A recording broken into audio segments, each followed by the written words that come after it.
is this piece of equipment right here. Can you tell me what we're looking at? This helmet isn't anything close to what I ever flew with. It is cool. This thing has the ability to take all of the world around it and put it on the pilot's visor, and that gives the pilot the ability to look through the aircraft. Sir, that sounds awesome. Do you mind if I try it on? All yours.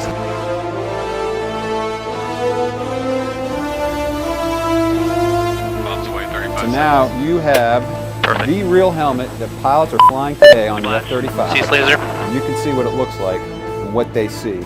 You have real footage of the world around you in the infrared spectrum that gives you the ability to turn night into day. And if I were to look down, I can basically see right through the airplane as if it's kind of like X-ray vision. That's exactly right. I'm at Nevatim Air Force Base in the Negev, sitting in the simulator of the F-35 Joint Strike Fighter. Israel will be the only country in the Middle East flying the F-35 when it takes possession of the first ones next year.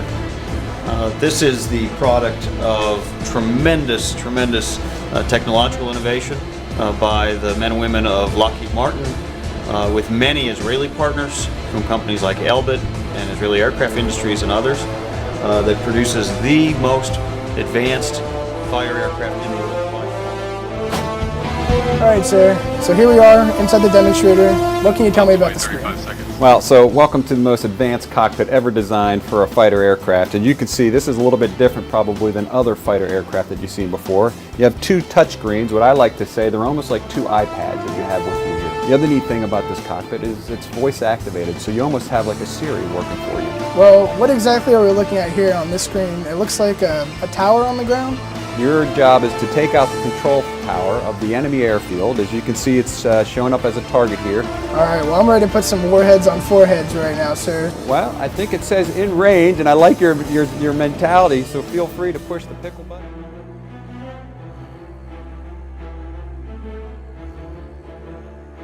Turn a weapon bay door open up. There goes the doors open, bombs away. Feel free to drop a second one if you really like to.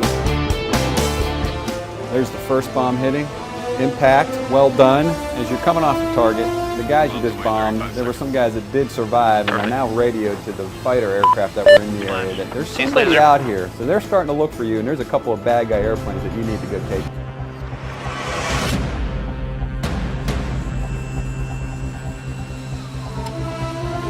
Beauty about the F-35 that the Marine Corps is going to love. It's going to give you the ability of having what we like to call first look, first shot, and first kill. And that's what stealth brings to the pilot.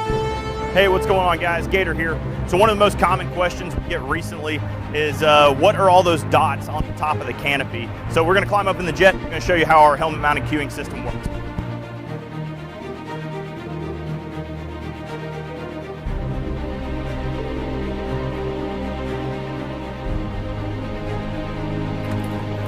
So as you can see right here, this is our standard flight helmet with the mask on it.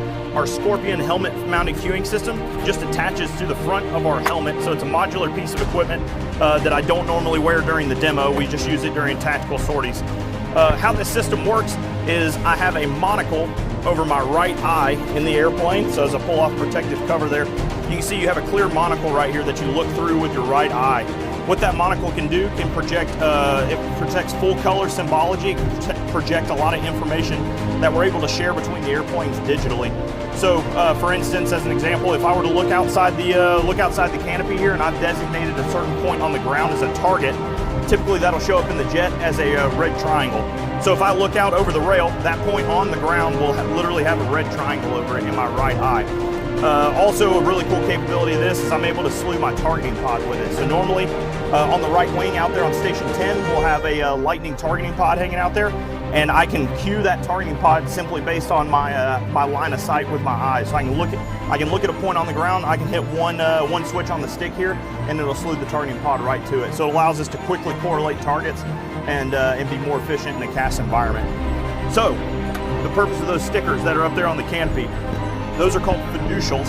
What they are is a constellation of those stickers, and what it uses is this camera system on the back of the helmet. So now we're looking at the back of the helmet here. It has this camera that finds those stickers, again, called fiducials, and what it does is it orients my helmet to the jet. So now the jet knows where I'm looking, and it uses that camera system basically to orient itself. The old system, this is about a year old now. The old system we had, if you see that big strip up there, it used to be a magnetic tracking system. So there was a magnetic tracker in place of where this camera is, and there was a little magnetic tracker on the canopy, and that's how it oriented.